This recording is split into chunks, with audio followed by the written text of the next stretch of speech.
নমস্কাৰ মই মজিদ বন্ধুসকল পলকতে চাওক আজি 9টা গুৰুত্বপূৰ্ণ খবৰ। প্ৰথমটো খবৰ, অসমত এইবাৰ কংগ্ৰেছ চৰকাৰ আহিলে ৰাজ্যৰ প্ৰতিগৰাকী মহিলাক দিয়া হ'ব 50,000কৈ টকা।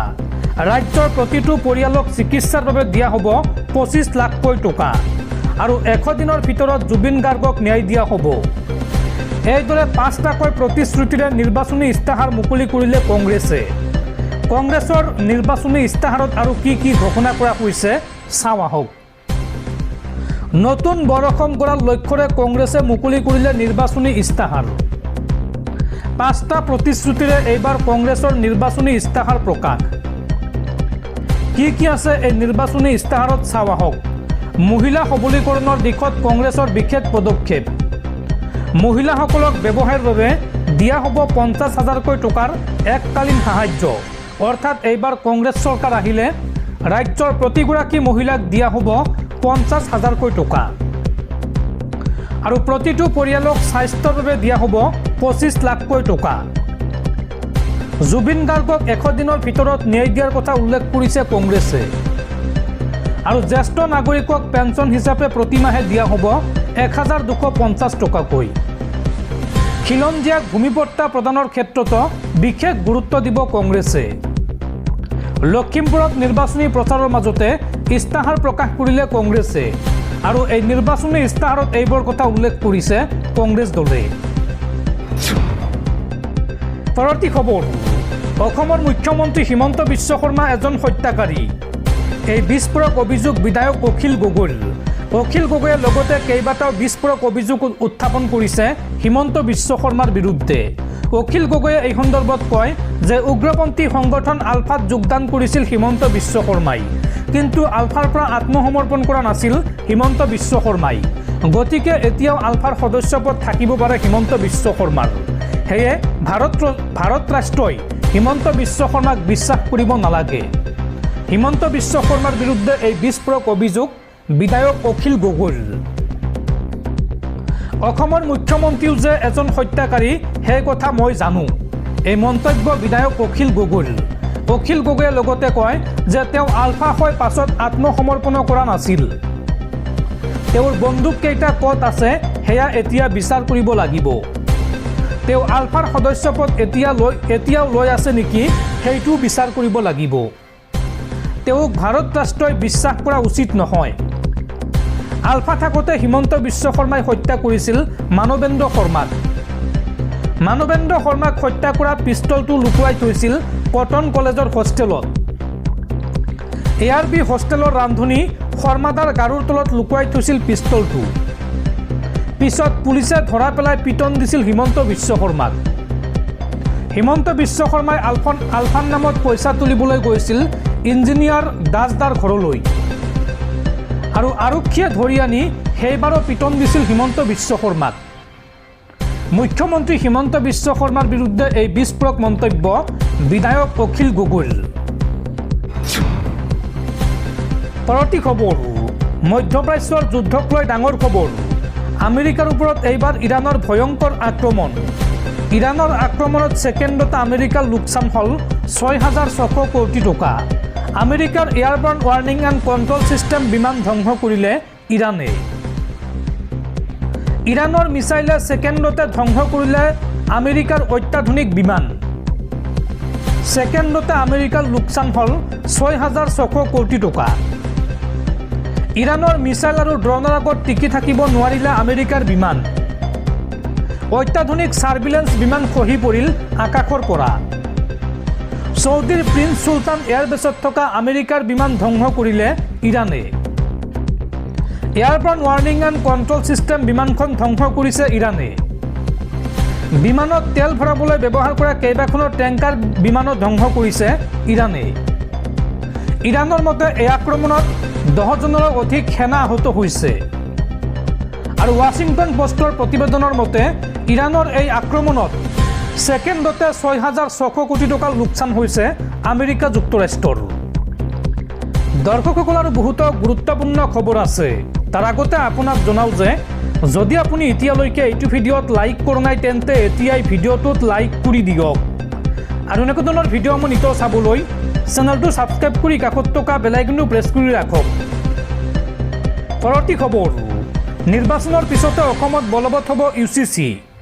অসমত উপস্থিত হৈ এই বৃহৎ ঘোষণা কেন্দ্ৰীয় গৃহমন্ত্ৰী অমিত শ্বাহৰ। অসম বিধানসভা নিৰ্বাচনৰ পূৰ্বে দেওবাৰে কেন্দ্ৰীয় গৃহমন্ত্ৰী অমিত শ্বাহে বৃহৎ ঘোষণা কৰে। নলবাৰীত ৰাজহুৱা সভাত ভাষণ দি অমিত শ্বাহে কয় যে আগন্তুক দিনত বিজেপি চৰকাৰে অসমত ইউনিফৰ্ম চিভিল কোড চমুকৈ UCC প্ৰৱৰ্তন কৰি 4টা বিবাহ নিষিদ্ধ কৰিব।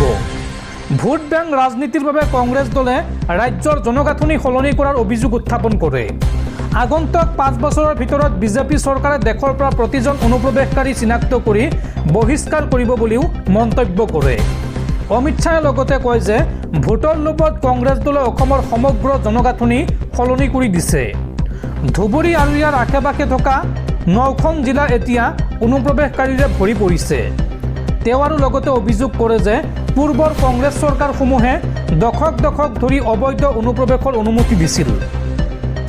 অমিত শ্বাহে লগতে কয়, কংগ্ৰেছ চৰকাৰে বছৰ ধৰি অসমৰ ভিতৰত অনুপ্ৰৱেশকাৰীৰ বাবে দুৱাৰ মুকলি কৰি ৰাখিছিল। আমাৰ মুখ্যমন্ত্ৰী হিমন্ত বিশ্ব শৰ্মাই সীমান্ত বন্ধ কৰি অনুপ্ৰৱেশকাৰীয়ে দখল কৰা 1.25 লাখ একৰ মাটি উভতাই লৈছে। এই মন্তব্য কৰে গৃহমন্ত্ৰী অমিত শ্বাহে। কেন্দ্ৰীয় গৃহমন্ত্ৰীগৰাকীয়ে লগতে অনুপ্ৰৱেশৰ বিৰুদ্ধে এক শক্তিশালী ৰোডমেপৰ ৰূপৰেখা দাঙি ধৰে। তেওঁ এই সন্দৰ্ভত কয় যে আজি মই নলবাৰীলৈ আহিছোঁ ক'বলৈ যে তৃতীয়বাৰৰ বাবে পদুমৰ চৰকাৰ গঠন কৰক অসমত। অহা 5 বছৰত আমি প্ৰতিজন অনুপ্ৰৱেশকাৰীক চিনাক্ত কৰি দেশৰ পৰা বহিষ্কাৰ কৰিম।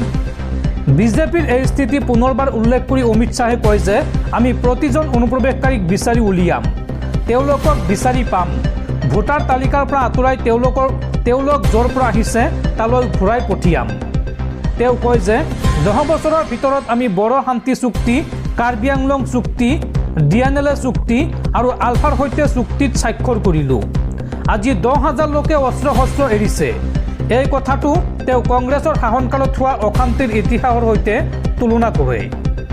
উল্লেখযোগ্য যে অহা 9 এপ্ৰিলত 126খন বিধানসভাৰ আটাইকেইখন আসনৰ বাবে একক পৰ্যায়ত ভোটদানৰ প্ৰস্তুতি চলিছে। ভাৰতীয় নিৰ্বাচন আয়োগৰ তথ্য অনুসৰি অহা 4 মে'ত ভোট গণনা হ'ব। অসমত এই প্ৰতিদ্বন্দ্বিতা হ'ব বৰ্তমানৰ বিজেপি নেতৃত্বাধীন NDA চৰকাৰ আৰু কংগ্ৰেছৰ মাজত। মুখ্যমন্ত্ৰী হিমন্ত বিশ্ব শৰ্মাৰ নেতৃত্বত বিজেপি চৰকাৰ পুনৰ ক্ষমতালৈ আহিব। এই নিৰ্বাচনৰ পাছতে অসমত বলবৎ হ'ব UCC। হিন্দু মুছলিম সকলোৰে বিবাহ বিচ্ছেদৰ নিয়ম একেই হ'ব। চৰকাৰে অসমত ইউনিফৰ্ম চিভিল কোড প্ৰৱৰ্তন কৰি 4খন বিবাহ নিষিদ্ধ কৰিব বিজেপি চৰকাৰে। লগতে অমিত শ্বাহে ৰাজ্যৰ অনুপ্ৰৱেশকাৰীক বহিষ্কাৰ আৰু বিতৰণৰ প্ৰতিশ্ৰুতিও দিয়ে অসমবাসী ৰাইজক। পৰৱৰ্তী খবৰ, চুবুৰীয়া ৰাষ্ট্ৰ পাকিস্তানত স্মাৰ্ট লকডাউন ঘোষণা। কি এই স্মাৰ্ট লকডাউন? চাওঁ আহক। এতিয়াৰ পৰা পাকিস্তানত প্ৰতি সপ্তাহৰ শনিবাৰ আৰু দেওবাৰে বন্ধ থাকিব সমগ্ৰ দেশ। অহা 4 আৰু 5 এপ্ৰিলৰ পৰা সমগ্ৰ দেশতে প্ৰযোজ্য হ'ব এই নিয়ম। সম্পূৰ্ণভাৱে বন্ধ থাকিব দোকান, বজাৰ, কাৰখানাৰ লগতে অন্যান্য কাম কাজ। এই সময়ছোৱাত অনুষ্ঠিত কৰিব নোৱাৰিব বিবাহ বা যিকোনো অনুষ্ঠান। মধ্যপ্ৰাচ্যৰ যুদ্ধৰ ফলত ইন্ধনৰ সংকটৰ বাবে এই সিদ্ধান্ত গ্ৰহণ কৰিছে পাকিস্তান চৰকাৰে। পৰৱৰ্তী খবৰ, সবকা সাথ সবকা বিকাশ শ্লোগান দি সকলো ধ্বংস কৰিলে বিজেপিয়ে। অসমত উপস্থিত হৈ বিজেপিক খুৰদাৰ সমালোচনা কৰি এই মন্তব্য কংগ্ৰেছৰ ৰাষ্ট্ৰীয় অধ্যক্ষ মল্লিকাৰ্জুন খাৰ্গেৰ। অসম বিধানসভা নিৰ্বাচনৰ দিন চমু চাপি অহাৰ লগে লগে ৰাজ্যলৈ আগমন কংগ্ৰেছৰ ৰাষ্ট্ৰীয় নেতাৰ। দেওবাৰে নাওবৈচাত AICCৰ সভাপতি মল্লিকাৰ্জুন খাৰ্গেৰ নিৰ্বাচনী সভাত অংশগ্ৰহণ।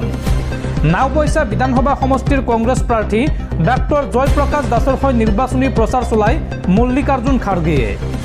নিৰ্বাচনী সভাত বিজেপি আৰু মুখ্যমন্ত্ৰী হিমন্ত বিশ্ব শৰ্মাক তীব্ৰ সমালোচনা কৰে কংগ্ৰেছৰ ৰাষ্ট্ৰীয় অধ্যক্ষ মল্লিকাৰ্জুন খাৰ্গেই। তেওঁ প্ৰশ্ন কৰে যে আদানীক কোনে 12,000 বিঘা ভূমি দান দিছে? বাবা ৰামদেৱক কোনে দান দিছে হাজাৰ বিঘা চৰকাৰী ভূমি? বিজেপিয়ে সবকা সাথ সবকা বিকাশ শ্লোগান দি সকলো ধ্বংসহে কৰিলে বুলি মন্তব্য কৰে জ্যেষ্ঠ কংগ্ৰেছ নেতাগৰাকীয়ে।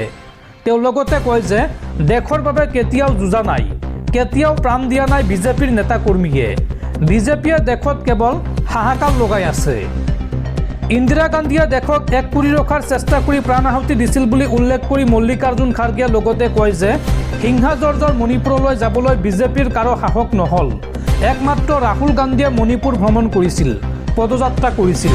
কিন্তু প্ৰধানমন্ত্ৰী মোদীক মণিপুৰক বিচাৰি পাবলৈ 2 বছৰ সময় লাগিল। বিজেপি তথা প্ৰধানমন্ত্ৰী মোদীক খুৰদাৰ সমালোচনা কৰি এই মন্তব্য কৰে কংগ্ৰেছৰ ৰাষ্ট্ৰীয় অধ্যক্ষ মল্লিকাৰ্জুন খাৰ্গেয়ে। পৰৱৰ্তী খবৰ, মধ্যপ্ৰাচ্যৰ যুদ্ধৰ প্ৰভাৱ পৰিব ভাৰতত। ভাৰতত বৃদ্ধি পাব সুৰাৰ মূল্য। 12ৰ পৰা 15% পৰ্যন্ত বৃদ্ধি পাব সুৰাৰ মূল্য। মধ্যপ্ৰাচ্যৰ গুৰুত্বপূৰ্ণ জলপথ হৰমুজ প্ৰণালীক কেন্দ্ৰ কৰি আমেৰিকা যুক্তৰাষ্ট্ৰ আৰু ইৰাণৰ মাজত বৃদ্ধি পোৱা সামৰিক উত্তেজনাই এতিয়া বিশ্ব অৰ্থনীতিত কঁপনিৰ সৃষ্টি কৰিছে।